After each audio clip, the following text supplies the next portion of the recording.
Oh, hello there. You just caught us unexpectedly. This is... What's so funny? What is so funny? Oh, we've been sitting in this room together for 30 minutes. Hello, Nick. Good to see you. Simmer down. Everybody, this is Rink Moose. For those of you who don't know, Rink Moose is a weekly episodic podcast where two good friends get around a table and discuss all things NHL and their implications in fantasy hockey. I am one of your hosts, Nick Costu, with these rude schmucks interrupting me yet again, no respect, every week, week in, week out. This is getting pretty ridiculous here. I'm joined by Kyle Nice and his other schmuckaroo friend, Dante Delfico, making his second appearance on the Rink Moose Podcast. How are you fellas doing?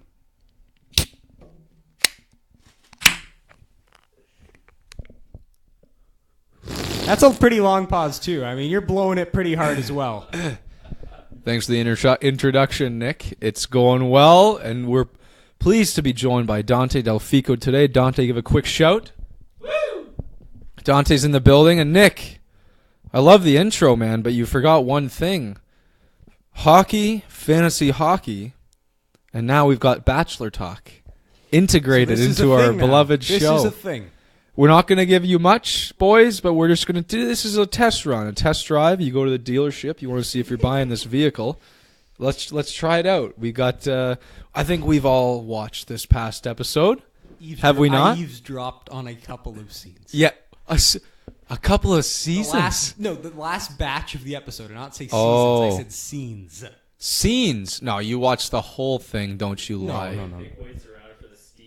Yeah. He's fast forwarding until he sees some skin, and then he's just back up. Simmer down. Simmer down. I'll have you pleased to know that there's at least one contractually obligated shower scene every episode, so you're in luck, my friend. Is that so? You're in luck. Yes, yes, there is. See, I thought, given the whole circumstances with this fellow, they'd be a lot more PG-13, as expected. Yeah, I mean, I know you're alluding to the V-card little drama piece that they've decidedly sprinkled into the entire season. Oh, he's a virgin. Oh, that's so cute.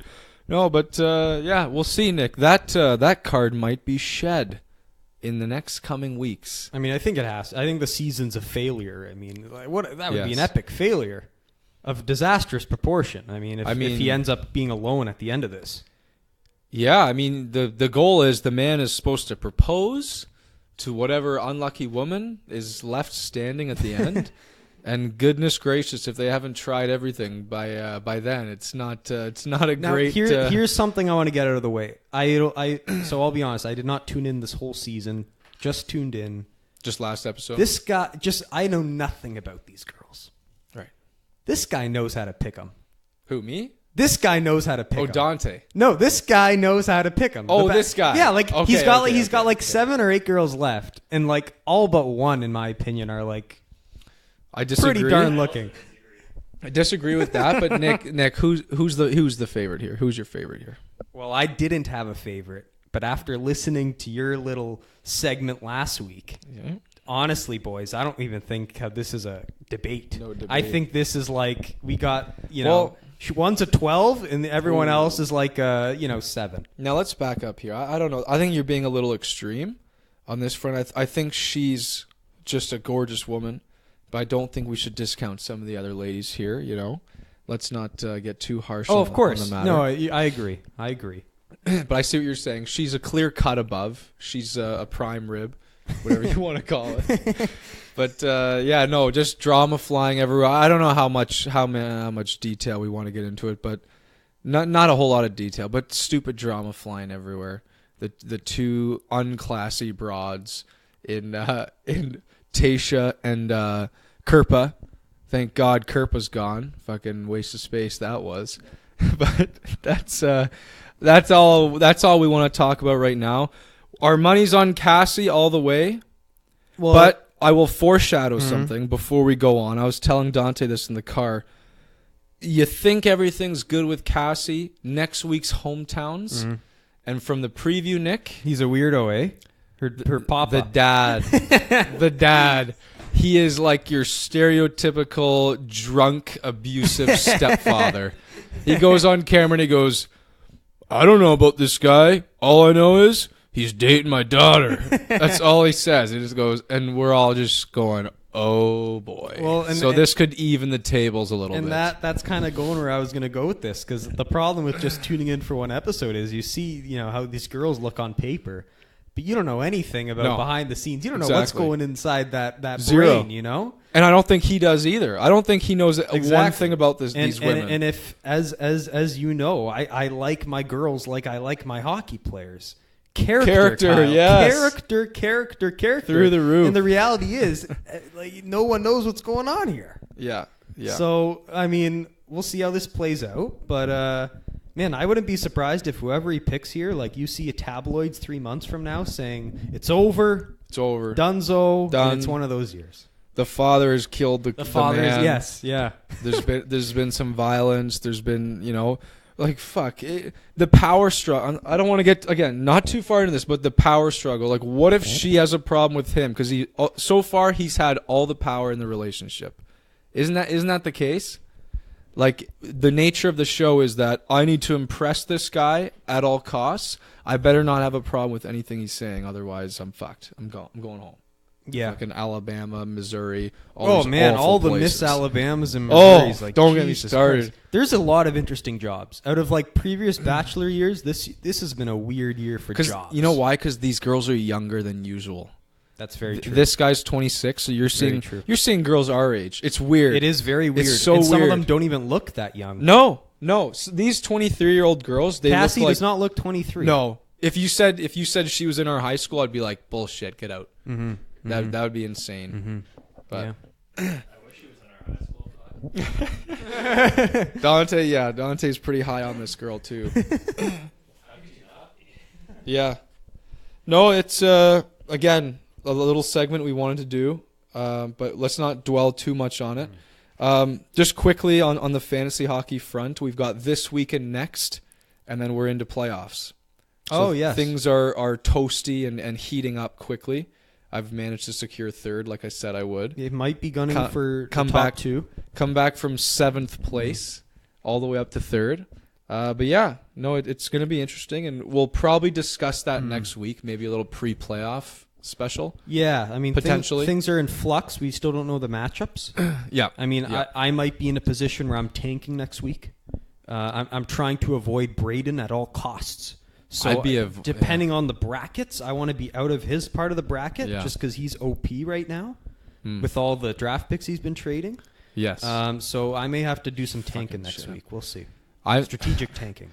I don't know if Mitch did this on purpose, but Mitch is purposely built to win in the second round. So if he gets a bye, his first playoff matchup... Oh, he's getting a bye. He's the first place team. Yeah, so his first playoff matchup, Mitch is not losing to anybody. His team is so set up with the matchups and who plays on what week that Mitch is the Mondays, gonna crush. The Wednesdays, and the Fridays. He's going to crush. So you can't play Mitch. I won't play all his good players are all playing so 4 you don't games. want to play Mitch. No. No. And I don't know how to play stop Nick. that. You want to play Nick. I'd rather face Nick than Mitch in that week. Yeah. But I don't think we've ever played each other in a fantasy playoff. I've only ever been in one. I lasted one round. Wow, that's sad. Short-lived. Yes. I think. Yeah, no. I think it's you're true. right. No, yeah, I haven't had much success so far. But next year's going to be fun because I've traded draft picks too. I might just tank next year. Wow. So that'll be fun. I'm going to pick all my favorite rookies. I'm going to have a great time. But we should get into the show, Nick. Yes. We should do it. What do we have on the itinerary here? Well, last week, man, we said next week we might have some fun topics, and wouldn't you know it, today we had a bomb drop. May I introduce this? Well, I wanted to do it, but go ahead. You introduce it, and then I'll... fine. Yeah, go ahead. Fuck you, dick. I had my first... I'm not even going to introduce this. Go ahead. I'm just going to... All I'm going to say, or all I'm going to play for you guys is a very important character of this show, very important personality that has been much talked about, was the center of attention this afternoon. Marty Ramon. No, I think they won one. Only coach in NHL history to have the worst power play and worst PK within a Back calendar to back. year. Within a calendar year of each other. It's actually hard to do. Here's the other thing too. We don't change anything ever, so why do we even have a meeting? Like, I haven't paid attention in 3 weeks.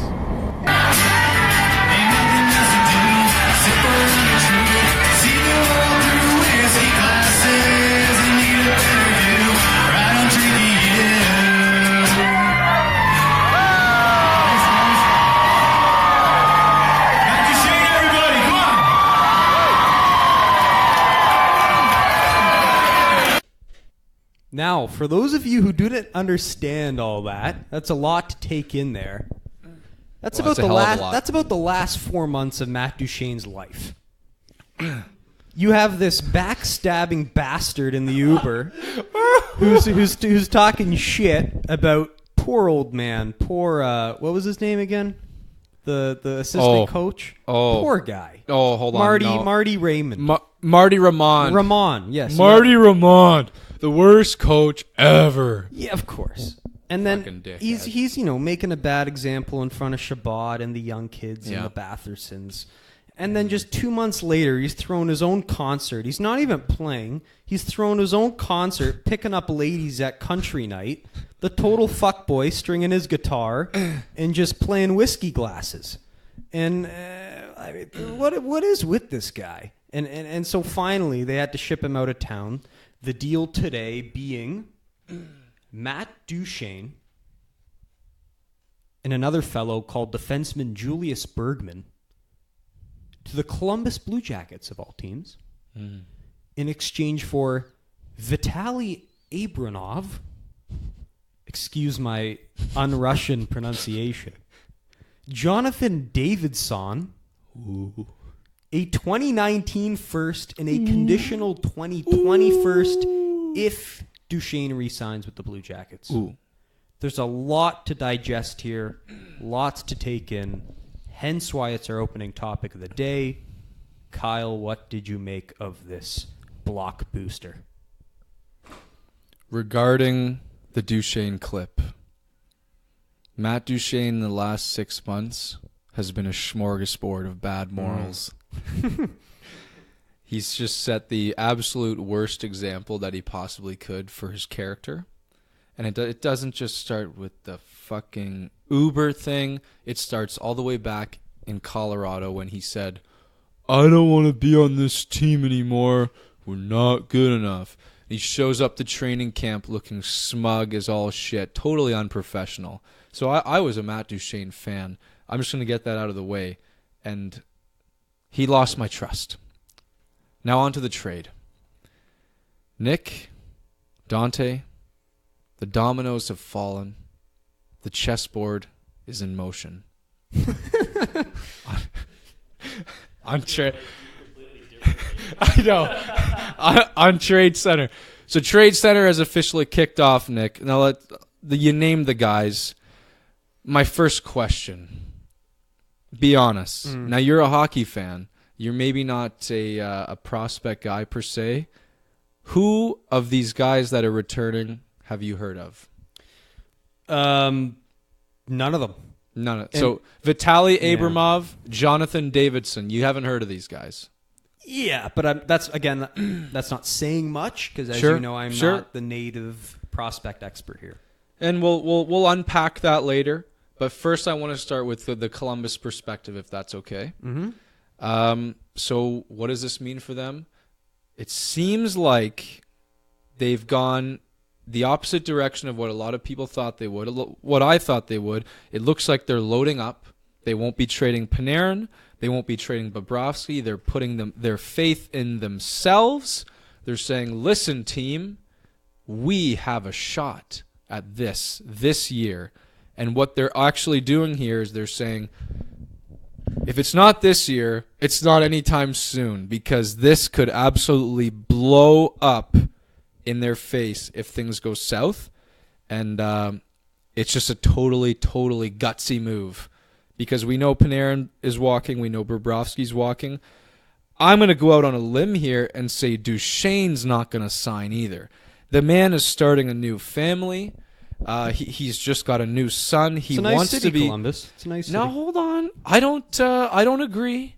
I don't. Have you been to No, Colombo? I've never been. But I mean, I'm looking at all the NHL cities, and I'm not seeing Duchene choosing Columbus as his number one. Now he gets one chance in his career to be choosy with where he plays, and he happens to be starting a family. I'm not sure Columbus is the place for him to start this family. Anyways, that's a whole nother topic, but I don't think he's going to sign. So it just really restates the fact that Columbus is so in right now. And boy, if they don't make some noise. Boy, oh boy, if they don't make noise this year, they are in deep shit. But I don't blame them for what they're doing. It's gutsy. It's really admirable. Aren't they still out of a playoff spot too? So they won tonight.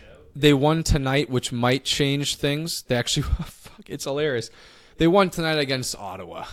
So Duchene goes from the Ottawa Senators dressing room and walks down with his equipment in a shopping cart. He walks down the hall, takes a left, takes a right, takes a left into the room, and he's in with the Columbus Blue. Hey, welcome, Matthew. And that's how things went tonight. It's absolutely hilarious. And Columbus won 3-0 tonight. So whether Ottawa's going to score another goal the rest of the year is another question. But it's just we didn't see Jarmo going this way. I didn't see him going this way. We all thought maybe they'd be sellers, whereas Panarin going, he was 3 on the trade bait board, and Columbus is all in. I admire it. I think it's going to be very interesting. What do you think? Yeah, I don't know. You seem more down on it than I do. I'm going to play devil's advocate. I think this already blew up in their face. I think it blew up in their face the second those 2 Russians said they wanted to leave. So at this rate, you're just trying to make the best of this shitty situation if you're our boy Jarmo. Yes. And if you ask me, I don't think teams are going to pay full value if they're cognizant of the fact that these players want out. I mean, they're going to walk anyways. So like they're telling Jarmo, hey, like we're not going to offer like the holy grail for these guys. I mean, these guys are low value to you as it is.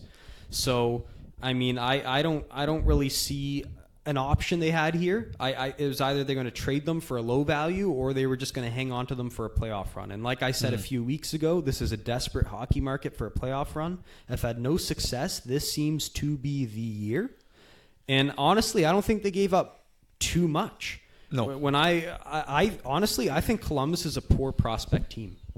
And when I read these were 2 of their top 3 prospects, I was like, are you kidding me? A third rounder and a 6th rounder are your 2 of your 3 best prospects? Where's your scouting? Where are the first rounders? Where are the second rounders? Like, who's been making these picks in the draft? This is shit. So the fact it only took these 2 guys,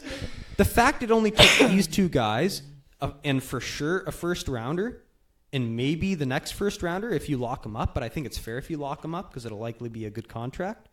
I think they did just fine, and I think this makes their center way better. 6 weeks from now, when we were making our playoff predictions, I was going to pick this team to win the Metro. I was that confident about them. Now with Duchene, you bet I'm going more all in with that bet. You got Dubois, Duchene. I could see them being butt buddies. This is going to be great. Wow. Wow, that just got so out of hand. That's great. Oh, yeah. This 1-2 punch down the middle is going. This rivals Malkin Crosby.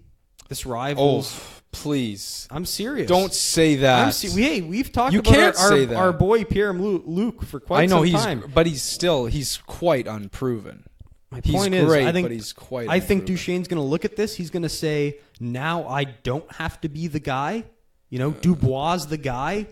In Ottawa, I was saddled with all the pressure. Here we get to split up the pie.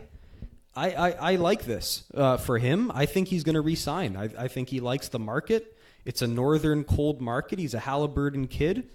I mean, Kyle, come on. Love the cold. This guy's not going to go to Florida or LA or like, come on. I don't know what's in the mind of Matt Duchene, but you also have to think, what is the incentive? Yeah, I don't know. Think of the incentive of Columbus to sign this guy. So if you sign him, you're spending a first rounder in 2020 to sign him. Now you lose Panarin and Bobrovsky, we think, so your team is automatically a full rung worse. Now, if you do give up that 2020, you are giving up a chance, potentially, it's very, very good chance that you maybe don't make the playoffs if you lose both these guys. I mean, they're on the bubble right now, and they have those guys. You're giving up a chance at a lottery shot in a draft that is unbelievable. So there's also the incentive of Columbus not to sign him as well. So not only does Duchene have to be all aboard, let all systems go, but Columbus has to be ready to spend a 2020 first rounder that might have lottery implications. So to you, it's putting too much importance on the mind of Matt Duchene, and if you're Yarmo, you don't want to be going all in on this on this country fuckboy backstabbing prick. This country bumpkin. I mean, now this all hinges on many things. We're talking in the present, but say these guys go on a run. You know, say they make it to the Eastern Conference Finals and they get one goal away, just like Ottawa did. And then what did Ottawa do? They panicked and they got Duchene. So there's that situation where if they do well as a group, you never know what happens. Maybe this guy stays, maybe he likes the group, maybe he likes the gel. But when I look at the team, I like what I see. I like the forwards. I think they have it. The defense are great. The goalie is obviously great. He's struggled in the playoffs a little bit in Bobrovsky. What they need to do here is very, very important. Two things must happen for them to make a deep run. Duchene must carry that second line, similar to what he did in Ottawa. He's been great. He's been amazing this year. It's his numbers are amazing. Let's not kid ourselves. He needs to carry the second line, and they need to avoid Tampa like the plague in the first round. If they can stay in the Metro, I have very, very, very high confidence in this team. You need to get ahead of Montreal. You need to put Carolina to sleep. And whatever Pittsburgh does is a whole nother story.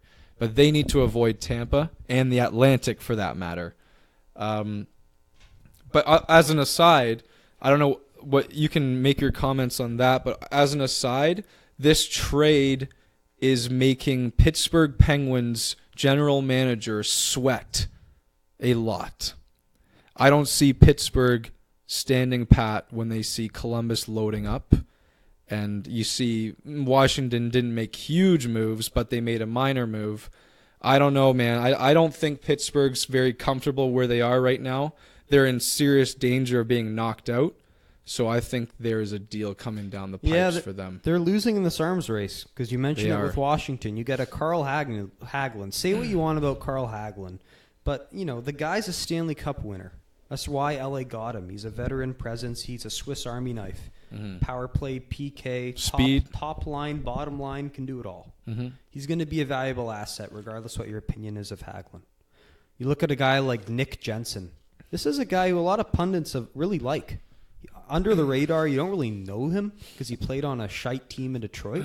Yeah. But honestly, I mean, lots of these guys like him for some reason. You know, I'm not knowledgeable enough to know about a Nick Jensen, but you know, I'll take them on their word and see this guy face value. I mean, this guy apparently is a decent puck moving depth defenseman, and as we both know, that's of high value this time of year. And Washington got him and Hagelin. So you look at Columbus, you look at Washington. These teams in the Metro are adding, and Pittsburgh's kind of just been standing pat.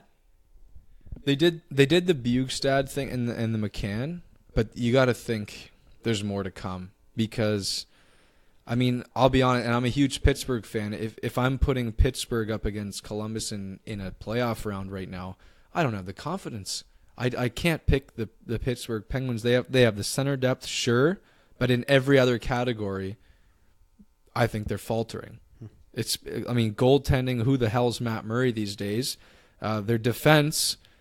They've had some of the worst defense all year. They allow the most in-zone rushes. They looked awful against San Jose. They looked like a house league team against San Jose. They're worried, man. I'm telling you, they have to really shape up right now, and you better hope Carolina hits a speed bump because I mean, it's going to get nasty out there. This Metro is heating up like we haven't seen in a long time. So that's very interesting. And I mean, I guess being on the Duchene topic here, it goes without saying Stone and Dzingel are for sure to go now, right? Given all this scratching before games nonsense. The word on the street is, and from all the insiders, is that now Dzingel, I'm not sure. I don't 100% know. Why are they on scratching him then? Because they're scratching him because they think and they want to move him. And there's same thing with Stone, and I think they have to move Stone for sure because it's too risky to not move him. But Dzingel, I'm not sure. I think Stone is 90% going. Is he going? Where? I keep coming back to Winnipeg. Really? I really want that. I heard Boston the other day. That got me scared. I don't like that. Him in a Boston jersey? That I scares don't like me. That. As a Leaf fan, that's terrifying. Fuck. Yeah, no. If he goes to Boston, that's puts them over the top. Trouble. That puts them over the top. Like, if he goes to Boston, I'm looking at Boston and Tampa Bay in that East, and I'm going, who's beating these guys? Come on, who's beating these guys? I don't know, Nobody. but Stone has always been the guy I'm just waiting for because to me he's the most intriguing piece. And I always hear Winnipeg like they'd be better off with a center because do you trust Brian Little in the second center spot? But not to mention the depth at wing. I love Stone. And I love that team, and I think he'd be such a fit. Okay, so we're on that topic. What did you think of the return? What did they get for Duchene? What did you think? How did our boy Pierre Dorion do here? Because we've been harsh on the guy. We've been very harsh on the guy. So harsh in previous episodes. I mean, did he make up for the Carlson fiasco and everything before that with this one? Now I'm gonna try to throw the opinions that I've read online out the window. Like, I'm going to try to just give you my full flat out opinion. Now, I asked you at the beginning of the show if you've heard of either of these guys. You said no. This first rounder is likely to be a 20 to 25, whatever, later in the first round. Good draft. I don't like this move. I don't like this return. It's not an awful deal, but it's a bad deal. Why do you trade Carlson and Duchene, and the return you get, you haven't gotten a single A-level guy? True. A single A-level guy. You must, if you wrote that down on a piece of paper, Ottawa's going to trade Carlson and Duchene and get this crop of bullshit. And they're not bad guys. They're not bad players, sure, but they're third-round guys, sixth-round guys, second-round guys who may or may not be, at the very highest, a decent second line player. It must be so maddening as an Ottawa Senators fan to have to go through this awful stretch of just utter lunacy. And man, you're hoping Columbus goes on a run and Duchene signs, because your only chance at saving this franchise in the next 5 years is you get a lottery ball in 2020. If you don't get that, misery for 5 years. Well, and that's at the if least. He signs. If that's only that's if if he right? signs. Big if. But you better hope you come last next year, get some lottery balls, and then you better hope you get the 2020 of Columbus to help your chances, because this is going to be shit for years, Nick. Years. I don't care if Batherson turns out to be good next year. Who are you going to play with? I just feel like it's tough. I think it's really tough being a GM and being Pierre Dorion. I think it's hard. Like, I think he did everything he could. He waited a while. Like, we heard the reports of Duchene's agent flying from California, Dorion flying to California, all these talks.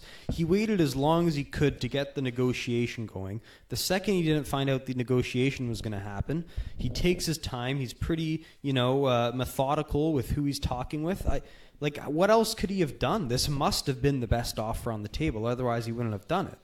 So, I don't know. Sometimes I feel like just context beats you as a GM. Like you're pushed into this window where you're like, oh my God, I only have 48 hours left to trade this guy, and you have to make a move. You know, it's just the nature of the business. So I almost feel like we can't be too, demonstrative with how we critique this Pierre fellow. Yeah, and in the short-term past, I totally agree. I think, like, if you look at the last 6-8 months in an isolated, like in a vacuum, I think I don't mind the deal because, like, again, what could he have done, like you said? But the ball started rolling with the Carlson stuff, with the Duchene trade. This is where the mistakes were made, and this is the fallout.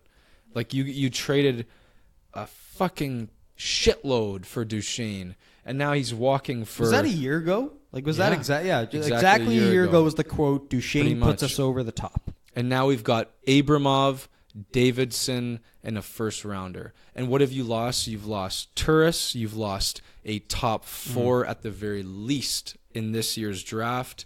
And a bunch of other stuff too. I mean, Colorado's making out like bandits still in this deal. Bandits. So this could be the man. This could be the owner. Like, this could be the guy saying, I'm not signing Carlson to this money, so trade him. This could be the guy saying, you better go get Duchene. We need a marquee player, so trade for him. We don't know what's going on in the background. So you're right. We shouldn't place all the blame on Dorion, but it just looks so nasty for this franchise recently. It really does.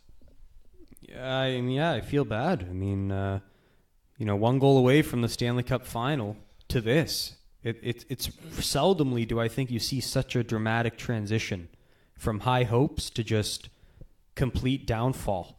And I think that's what we're seeing here in Canada, Ontario. Yeah. I'll be out there scouting the team in 3 weeks' time when the Leafs visit. Cheap tickets? We sure didn't pay cheap back in September. But it's the Leafs, so it's always going to be a pricey ticket. I think every other team is cheap if you go there, but the Leafs, I mean, it's the Leafs. Yeah. So I think that's just going to be a spanking. I think that's going to be like an 11-0 hockey night in Canada kind of game. I mean, Ottawa, they've been shut out 2 straight games now without the big boys in the lineup. Oh my right? God. New Jersey and Colombo. Right? Do they ever score? Oh, this is going to be like, hey, here's some fantasy advice. Target Ottawa. Like, target spot starting goalies against Ottawa. Yes. Absolutely. Pick up some 0, 1, and 2 goals against games. It's fantastic. Even if it's a shitty goalie like a Jonas Korpisalo, just throw him there against Ottawa and get a good solid fantasy night. You just never know. I mean, who's going to snipe on you? Kachuk? No, he's going to bury one from garbage. There you go. Maybe. No one can snipe on this team. No, absolutely nobody. Like Colin White, he's a grindy kind of guy too. Like White and Kachuk, they're both grindy kind of fellas. So yeah, no one's sniping on you. As long as you cover that low portion of the net, you're fine. You're shut out. You're good. Yeah. Stack those stats and just watch the money roll in. Yeah. That's what I'm saying right now for this team. But hey, they got another piece. Well, they're not done. They got 2 more pieces. Get them right. Get a good return. And hey, we could be talking about Ottawa in a whole new light because we don't know what's gonna come back with Stone. They're saying he could bring back the biggest value. So hey, you got a shot. I like what the O-Dog said on Overdrive. He's like, "Who's this Zingle guy?" they're scratching. He's like, they're scratching Duchene and Stone. Is this Zingle guy good enough to be scratched and to be held out? Oh my God! I kind of agreed with him. I mean, he's kind of some no-name who just took off this year. I mean, okay, he wasn't a no-name, but like this is his first like marquee year in the show. The fact they're treating him like a Duchene and Stone is pretty high praise, if you ask me. It's pretty. I mean, I haven't paid enough attention to him apparently because I mean he's got like 22 goals. He's having a good year. Very good year. Good year. He's gonna get paid. On pace for like 60, and good for him too, and good for Ottawa because he's driving up his own value. But yeah, it's a good point. I mean, it's not gonna. That's why I said I don't know about Dzingel because I don't know. No, I don't really pay attention to him. It's like Duchene and Stone take up all the spotlight there is. It's like if Dzingel goes, I might just be like, it's another Nick Jensen. Right. But no, he's bigger than that. So And one more thing I'll say is they are cleansing the locker room, purging the locker room of these bad character fellas from the Uber guys are all gone. Yep. One by one. Weidman, Duchene, and now you just have the young kids, you know? Yeah. You can't get rid of and those they guys. kind of took a back seat in that video anyways. Yeah. You know, literally and figuratively. So, I mean, you got the two guys who are sitting in the front, center stage, gonzo. So, I mean, at the very least, Pierre's, up in the character in the dressing room, you know? Yes, exactly. There you go. The exorcism. Let's say one quick. Let's each give a positive note on Ottawa. I want to go first. Thomas Chabot is the perhaps the brightest young defensive star in the game, and that's wonderful. So good for them for picking that guy. They can't possibly get any worse. That's great. Yes, that's great, Nick. Who's their coach? Fuck. Yeah. What's that guy's name? Guy Boucher. Yeah. Guy Boucher, in 1 year's time, will be hosting a 5-star radio show that will be making Canadians proud on CBC because he's got a great radio voice, as Sid Sixero said. Yeah, Sid Sixero, the best guy ever. Yeah. Can I ask you one more question? Sorry. I hate to and sorry, pick this on is a you big guys. one. They got Eugene Melnick in power, who supposedly has this amazing plan in place to get How this is team that a back into positive? contention. What was it, 3 years, he said? They'll be back in the hunt? He Uh, made those promises, right? yeah. Well, I don't know. Bold, I don't know bold. if he named any dates. That would be a very poor judgment on his. He part. made some pretty Listen, fans. He made some pretty 3 lofty years will be good. He made some lofty comments. That's very risky. Let me ask you one more question. And no one talks about this, Nick. No one talks about this, and it's concerning. What is the future of this team's goaltending? Craig Anderson. He's like 60. He cuts his fingers cutting chicken breast. He He's- can't even cut chicken breast, The guy, let alone stop pucks. the guy's a glass house. The guy can't stop pucks. The guy's 40. What is the future of Ottawa's goaltending? Now you're going to come up to me and say, well, we don't have a goalie. We're going to have to trade for him. And we're going to trade all the guys we got for fucking Duchene and Carlson. And it's done. It's over for this team, Nick. What can happen to save this team? One thing. Only one thing. Alexis Lafreniere. Wow, that's bold. That's the only thing that'll save this It franchise. is the 2020 from draft, utter and they should, doom. and they should have at They'll least be a pick. last. They'll be last. They will be last place. That will help. But there's so many questions. There's so many questions. Unbelievable. They need to get a goalie. Craig Anderson's done soon. I don't know what they're going to do. Like I said, 5 years of doom. That's all I'm going to say. This quote, the Senators will be all in again for a 5-year run of unparalleled success, where the team will plan to spend close to the NHL salary cap Who said that? every year from 2021 to 2025. That's so bold. Melnick reiterated that the Senators' current rebuild is a blueprint on how to bring the Stanley Cup home to its rightful place in Ottawa. Wow. If that's not a sell job, I don't know what is. I haven't seen a fucking worse rebuild in my entire life. Not in my entire life. This is awful. What? I'm not even going to dive into that, but at least he said 2021. But at this time, it's almost 2020. It's 2019, and they can barely make the cap floor. Right now, they don't pay their players enough because they don't have enough good players. They want to take Milan Lucic's contract because they can't pay their guys because they're so shit. So, fucking yeah, whatever. Let's see it. what happens. I don't know. Whatever. Hey, maybe they sign a bunch of free agents. I don't know. Could happen. Maybe Tkachuk is the next Gretzky. I don't know. Maybe maybe there's no team in Ottawa in 5 years. Hey, like I said, if they don't land this lottery, if they don't land this arena deal, hockey alone. Well, Kyle, you need to make a trip to Canada. This arena's a joke. No, Nick. It's in the middle of nowhere. But here's the thing. There's no entertainment value in the arena. There's nothing to look forward to. I've been to stadiums in Florida, in Anaheim. Ottawa is shit. This is why. Let me. It all ties together, because Pittsburgh, before they got Crosby, was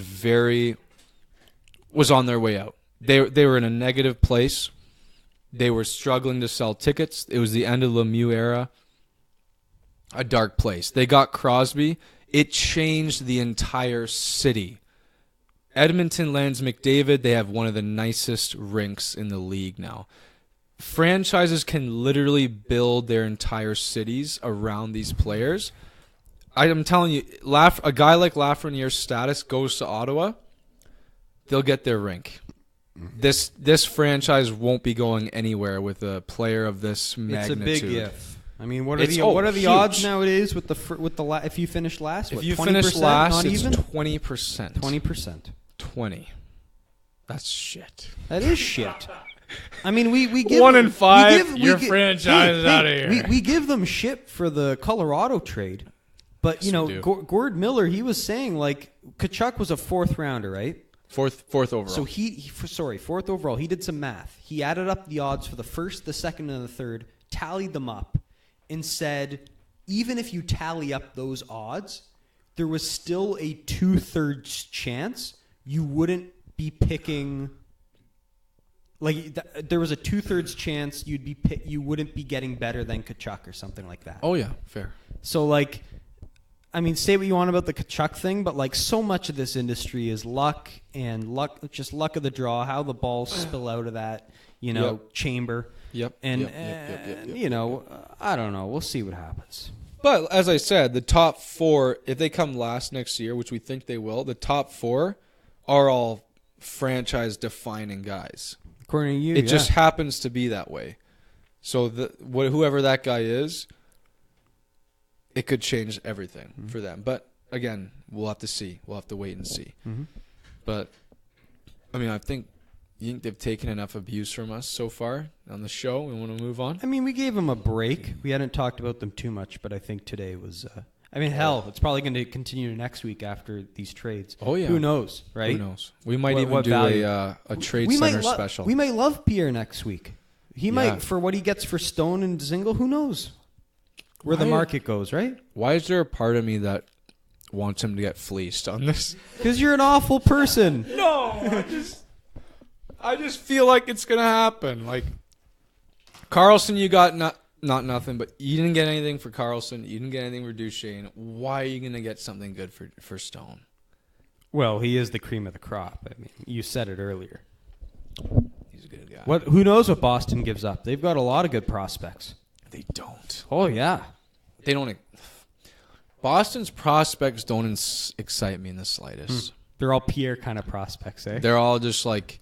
They're all exactly like... I feel like they're a bunch of Zach Hymans. Just grinding kind of guys. Not a lot of skill, but a lot of heart. Like, go to hell. You want to talk about the Coyle trade? We can tickle the Coyle trade. Sure. You can say the... Sure. I'll give you the Pierre connection on this one. This is a classic Pierre take. They asked him what he thought. He's like, oh, no surprise. Charlie Coyle, Boston kid, Boston boy from...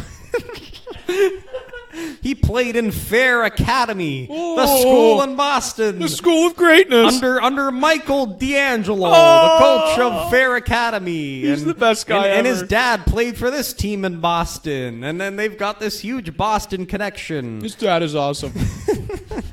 Oh, and they know the assistant coach. And That's why I made it on the team. Oh, just ridiculous. All these Italians in Boston. That was the source of this deal. The Donato kid, he goes to Minnesota. Donato. Donato. an A-level prospect in it, Pierre's opinion. Quick question. Was he one of those 3 picked ahead of Barzal in the 2015? I don't think so. Okay. I do not think so. I think it was DeBrusque and some other 2 schmucks. DeBrusque, yes. It was, But anyways, this guy, highly touted prospect by many pundits, including Pierre, who called him an A-level prospect at some time. Thought he was a star. Good friends with Pierre. A star, Nick. Yeah, he thinks he's going to be a star. A star. He goes to Minnesota. He couldn't quite crack the lineup in Boston. Was sent to the AHL recently. Put up mediocre numbers, not even any numbers in the NHL. In the AHL, kind of mediocre so far. Donato? Donato, yeah. Oh, man, that's lame. So Donato's to Minnesota. They're kind of trying to build it. They're trying to rebuild and compete at the same time. So I guess it's okay for them. Coyle, again, one of those Swiss Army knife kind of players. PK, power play, top line, bottom line, all over the place. But he only gives this team more depth. And, hey, if Boston gets more depth, that's great. Not to mention they trade away a guy who wasn't even going to help them this year in Donato. No. So I think it's a decent deal. That where else were they going to improve? Not their D and not their goaltending, right? Yeah. Only up front. So to me, it's good haul for Boston, especially in a year where they got to compete with Bergeron's still there, Chara's still there, Marchand's still there.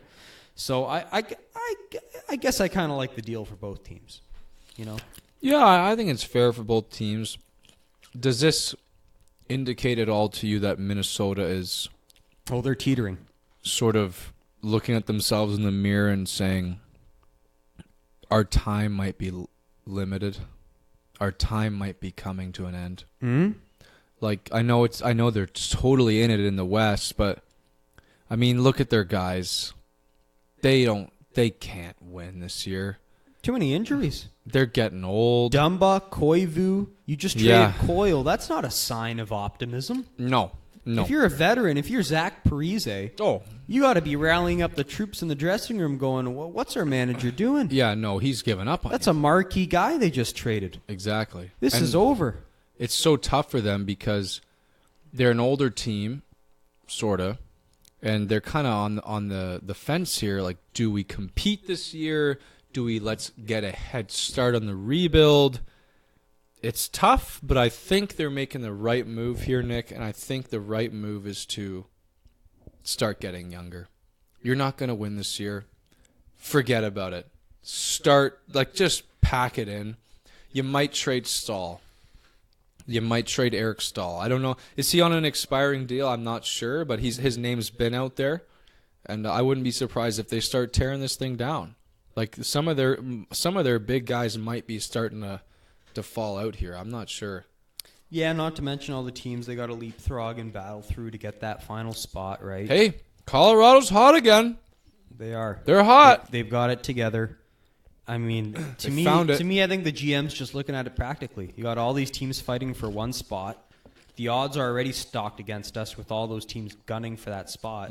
We may as well just get some value for these guys, be the smart, prudent teams of this big bunch, rather than just missing and not getting anything.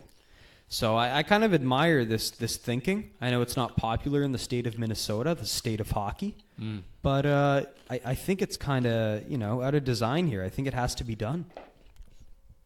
Yeah, it's admirable because we know they're in a tough spot. It's admirable what they're doing, but at the same time, if this is the only move they make, I think it's a mistake. Because now you can't teeter halfway. You either go one way or you go the other. You can't be a bitch about this. So if you're gonna say we're gonna go for it, A, I don't get this trade. B, you should probably make more deals to stack your team. Or if you're gonna say you're done, then let's get these guys out of here. Like Stahl's got great value this year if he can fetch you some picks or young guys. I mean, he's a good number one, number two center, solid guy, a lot of experience. Fuck, get him out of there. He's old. He's 32 or whatever.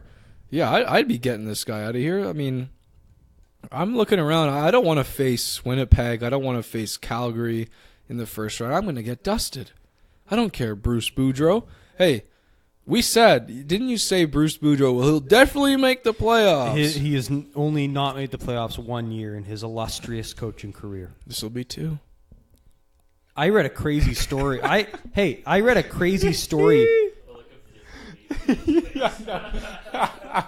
Simmer down. Yeah. I read a story, like, this is like some like political shit, like going down in Minnesota. Like, apparently there was like a newspaper, they were gonna like publish a story about like Minnesota like about to tank and trade away their prospects, and like Boudreau like last second had them like not put out the story. Really? And saying like, we're making the playoffs, like this is happening. You're not publishing that story. Huh. I heard about this like last week from Gord. Before this trade. Yeah. Huh. So like this guy is he is 100% hands down in making the playoffs here. All hands on deck. That's good. I mean, that's what you want your coach to be, but I don't know. You love the guy, but you can't give him your support here. I want to see his red face in the playoffs. Don't get me wrong here. I want to see him freak out and say, "What the fuck?" Like we love that. Yeah. Especially if he gets up against a big team in the first round and he's just getting toasted, Right. and he's just freaking out every night. Yeah. We got content. Yeah. Big time. Very good content.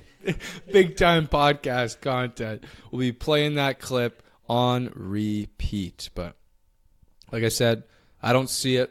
I see, I don't know. I see Colorado making it. Dallas, who fucking knows? They really are a who fucking They're knows a bunch team. of losers. They are so hard to predict. I hate Dallas. Like, you don't know who Jamie they are. Benn scored 2 goals last night. He hasn't scored 2 goals in a game since like October. Yeah. What is colossal this? disappointment that guy is. Oh yeah. Colossal. You better step it up here with my playoffs coming up. You'd think that he would be coming up like, it's crunch time. I'm the captain. Maybe I play a little better. What happened to this guy? What happened? He's playing more like Jordy rather than Jamie. Don't you dare. Don't God, go it is. there. Come on. But What's our next topic here, Kyle? yeah, let's move on. Fucking Dallas. We don't want to talk No. about that. No. We haven't talked about Dallas all year, we have have we? viewers in Dallas. We have people tuning in sorry. from Dallas. All respect to them. Sorry, Hey, Dallas. Hey, but Love we Dallas. just got to move on here. There's a I'd lot love to visit Dallas. Yes. Pasternak's thumb. He's still out. Now, word on the street is Pastrnak, Bergeron, and a bunch of other Boston guys were hosting a charity pillow fight. Was that it? Pillow fight. A pillow fight at the town hall in Boston. So, it's a bunch of kids. Was Pierre at the pillow fight? I gotta assume. I mean, if there's kids there, he's gonna be there, right? You Jeez, what are you insinuating? Oh my god. Oh my god. With his head cleanly waxed. The perfect sheen off that bald head of his. Boy, oh boy. Anyways, so Pastrnak gets in a, he's getting into it with some of these kids. One of these kids was one of those like early developers, 12-year-old kid, right? Blonde hair, blue eyes, just 6 feet tall at the age of 12. This guy's got an arm on him. And this guy gets the fluffiest pillow, and he smacks Pastrnak right in the back of the head, right? And he's like, fuck this kid. So Pastrnak takes his pillow, and he's wailing on this kid. And he's got him down on the ground. I mean, he's an NHL player. He's got him down on the ground. And the guy's saying, stop it! And Pastrnak doesn't stop. And then Bergeron, being the character guy that he is, tackles Pastrnak to the ground saying, what are you doing? And Pastrnak sprains his thumb or whatever the fuck he did. Pastrnak has a broken thumb now and he's not playing. So he just a stupid injury. I can't believe it happened exactly like that. And it just blows my mind. But Nick, we were talking a couple weeks ago about just weird ways that players get injured. And you had a chicken story, I think, you wanted to tell. Well, I mentioned it earlier. I mean, we heard it from the top. Craig Anderson. Like I said, not only can he not stop pucks, he can't even cut chicken breast. This is something we learn all in college, a staple of the college diet.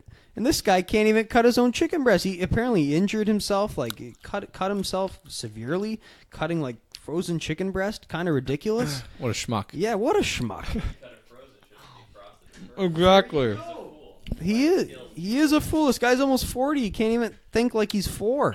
Absolute bonehead. I don't know Yeah. how he does this. And like another time, he was like doing, the goalies, they're bouncing tennis balls off the wall, doing their pregame baloney. Yeah. I've done it sometimes. And the guy takes the tennis ball off his eyes.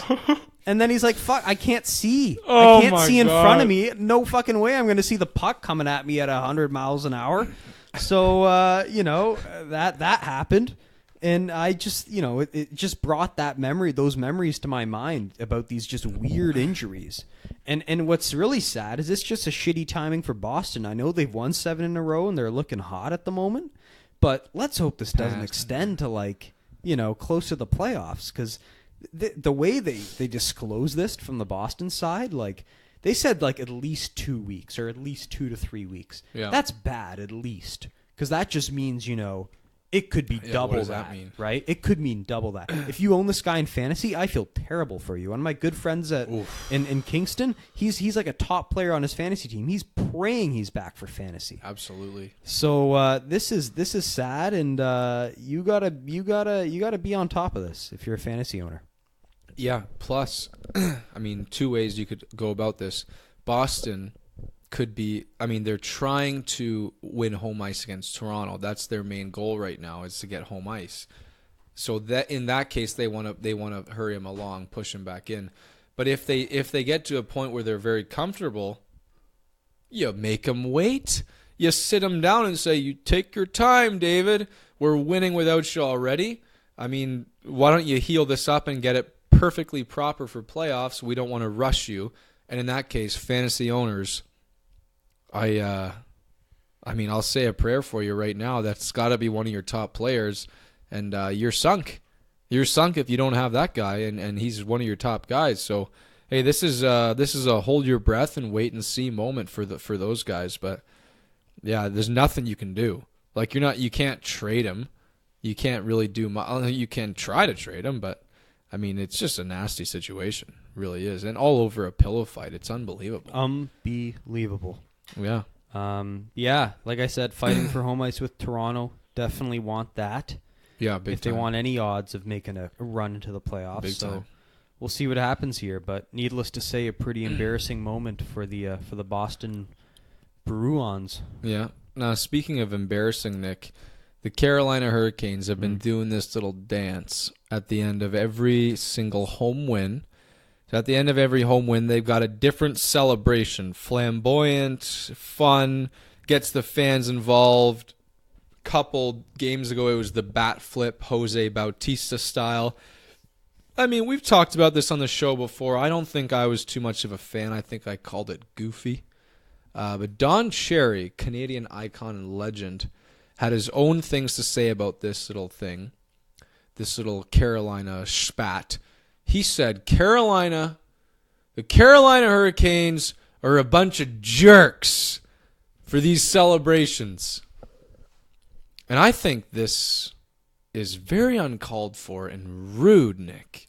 Now, I kind of agree with him, but I'm not saying they're a bunch of jerks. I'm just saying it's a little goofy, and I don't really like it.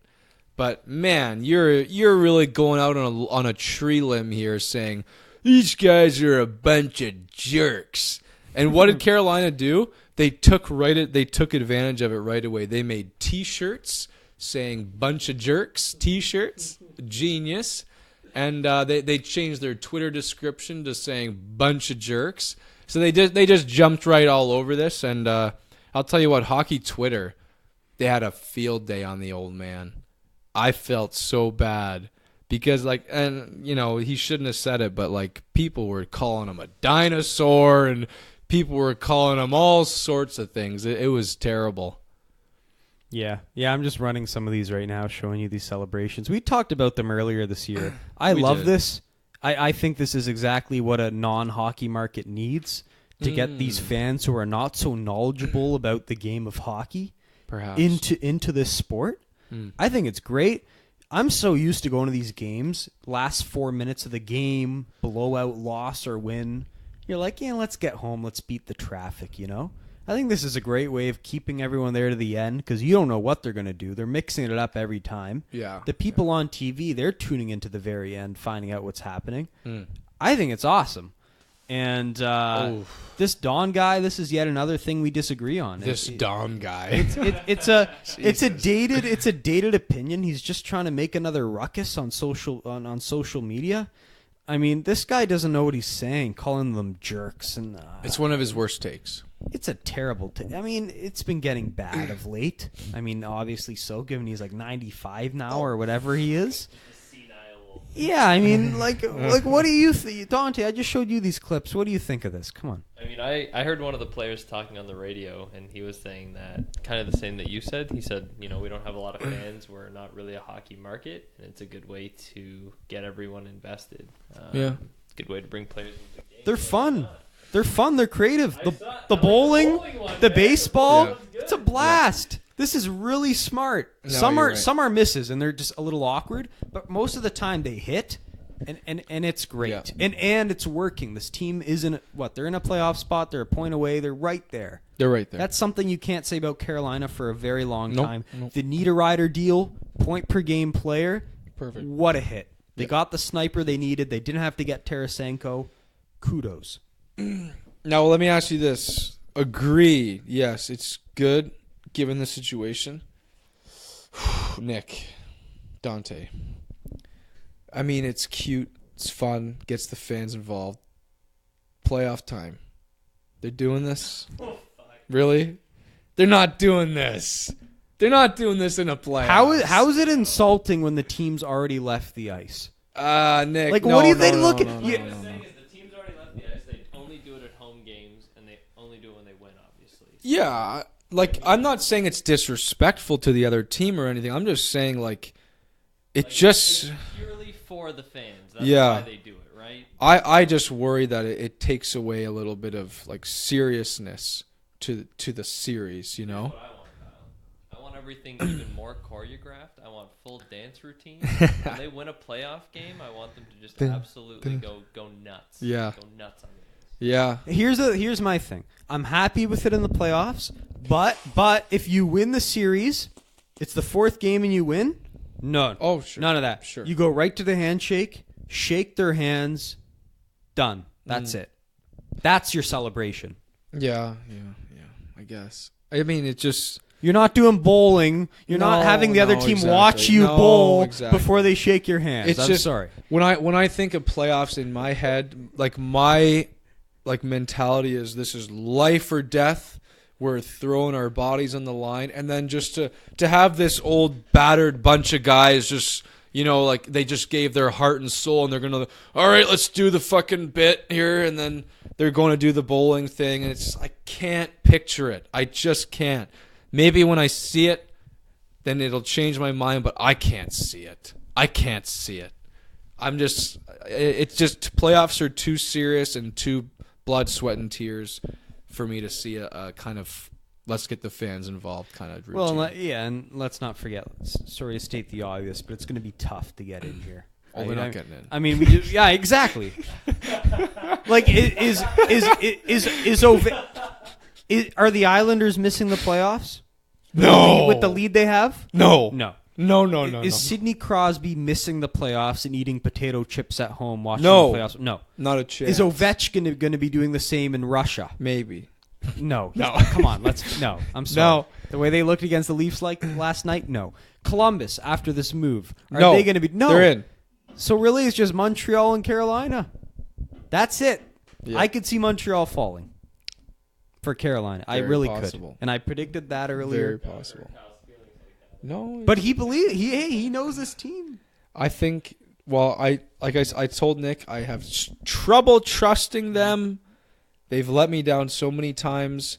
I don't know. They're the team. If a team falls out, they're the team.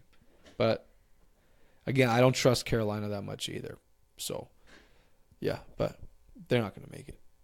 Philly's not going to make it either. No. They fucked it up.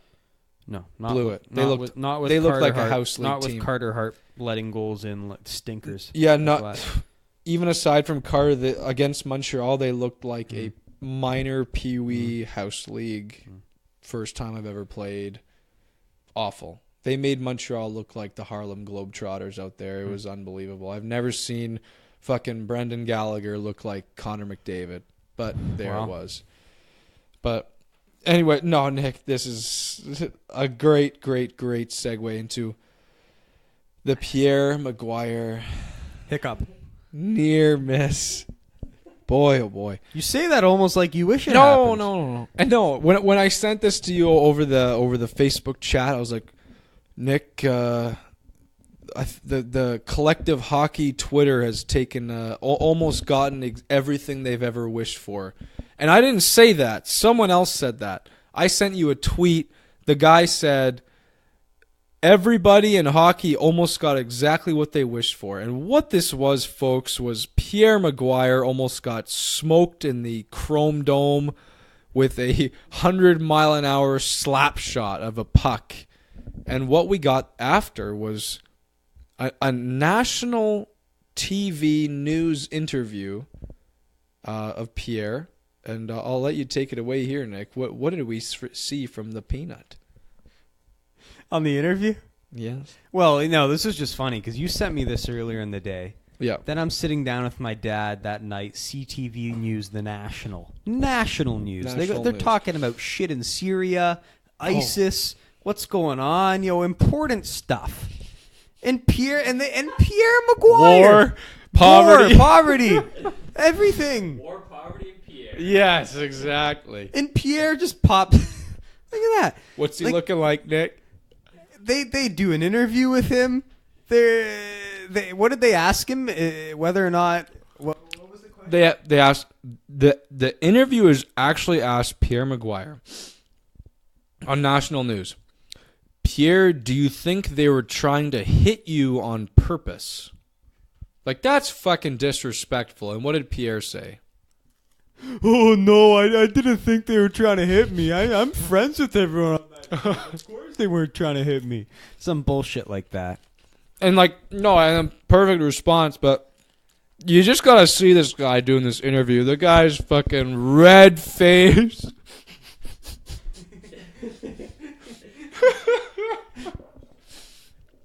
So Pierre's red-faced and cross-eyed. Mm-hmm. He looks like he's under the influence of some sort of fucking psychotic drug. When he's doing this interview, he goes, "Yeah, no, they're all my friends. They wouldn't do that. And I was just so worried about my camera crew. I didn't give a shit about me getting hit." And Pierre just takes the honorable bow out here. But I gotta say though, when you rewatch the clip, he kind of steps back a little, and then next thing you know, he's going right to the camera. And that's what I want. Right Yeah. there. That's what I wanted to get to. Yeah. Because apparently on the interviews he was like, this camera guy got nailed. This puck ricocheted off the camera. no, it hit the camera. No, it hit the camera guy. It hit the camera, hit off the camera, onto the camera guy. Okay. And so that's what he's reacting to, making sure his buddy's okay. Oh, At least good. you think.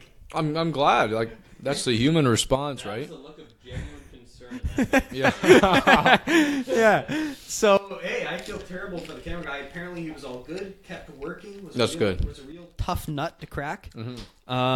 So, yeah, I mean, glad everything went okay, but, man, you got to be worried about Pierre there. I mean, they were, of course, he was trying to be a badass after this. On the radio, they were like, "Pierre, you must have been so worried." And he was like, "Well, would have just broken my cheekbone. Oh, he didn't say Not that. Nothing, a little surgery can't Oh, he fix." must work out every morning, eh?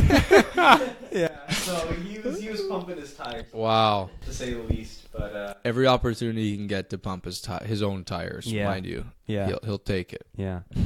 But what I will say is, if the puck did hit him, I don't think this would have been viral. Like, there's no way NBC lets that leak, No. right? They let it leak because it almost hit him. They don't let it Yeah. leak if it hits him. No, because then it's just a sad story, Yeah, right? That's just sad. Yeah.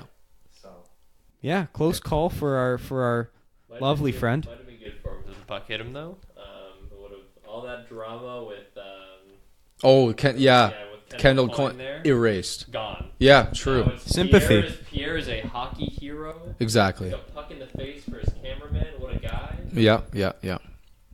In fact, like that would totally erase it. This whole situation somewhat takes it away a little bit. Even it's a really interesting point. But. Well, one thing I will say is that's actually a very tough job. Like he was getting into some of the injuries he suffered on that job. Yeah. Wow. He's had guys get hit, fly onto his part of the bench, have their skates land on his dress shoes, and like fuck up his feet.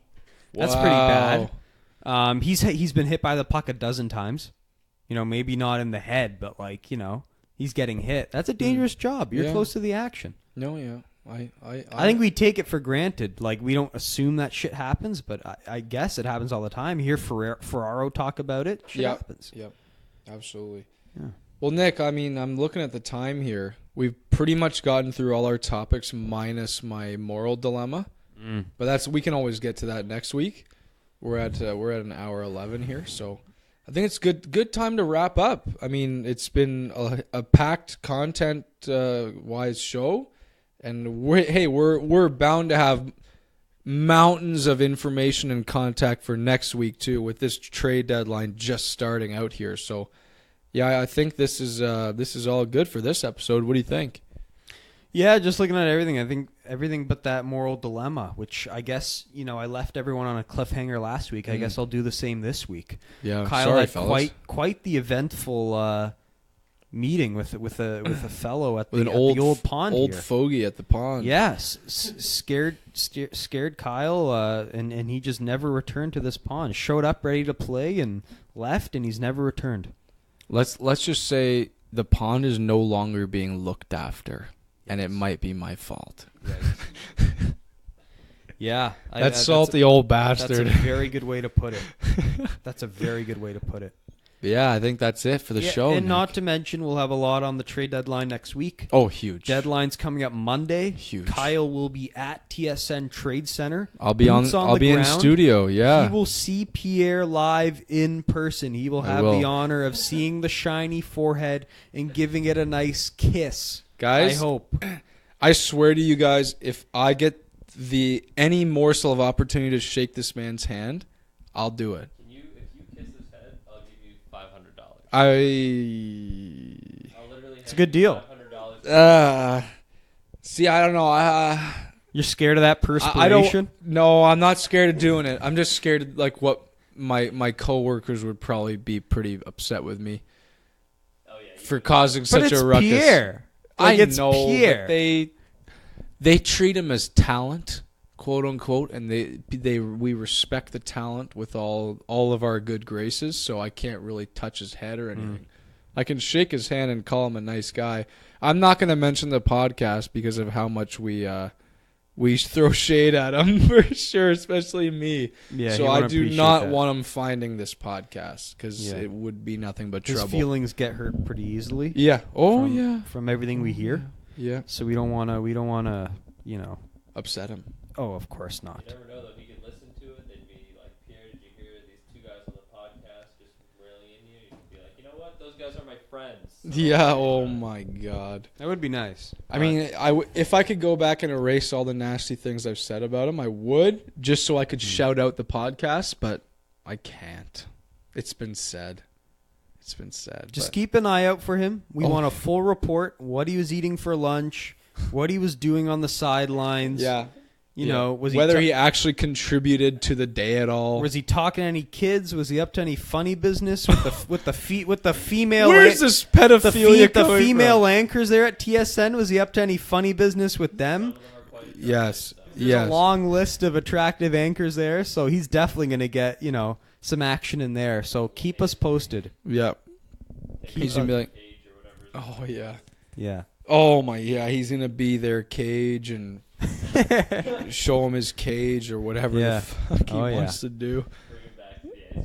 Oh, boy. Yeah. Pierre, if you're listening, we're sorry. You've been warned. We love you. It's a matter of fact that when we talk about you, it means we respect you. And that's a good way to end. Mm-hmm. Sure. Well, on that note, thank you all for joining. it's been quite the time here. Another live edition. Oh, amazing. amazing. Another honor to be here, joined live Yeah. by another talent in Dante, who can't always be with us. It's been a good one. And, we got an action-packed week coming up. And until next time, thank you for listening. And on that note, Rink Moose is signing off.